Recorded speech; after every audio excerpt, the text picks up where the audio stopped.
好，頭先見你咧，雖然你話你自己冇練咗跳舞幾耐啊，我諗都有大半年啦。係，但係頭先見你都好似好快 pick up 到，係咪其實即係一路嗰個 concept 都喺度嘅咧？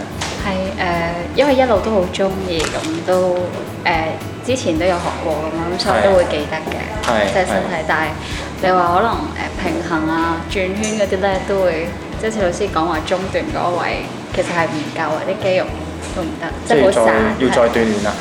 係。咁你頭先跳嗰啲舞係屬於乜嘢嘅類型嘅舞嚟㗎？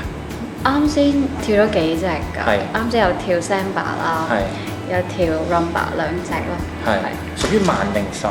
其實屬於快，因為我哋啱先淨係拉筋，冇跟音樂跳。OK。咁其實係Rumba 係慢嘅，頭先係熱身嘅啫，係熱身，但係都未開始跳。OK。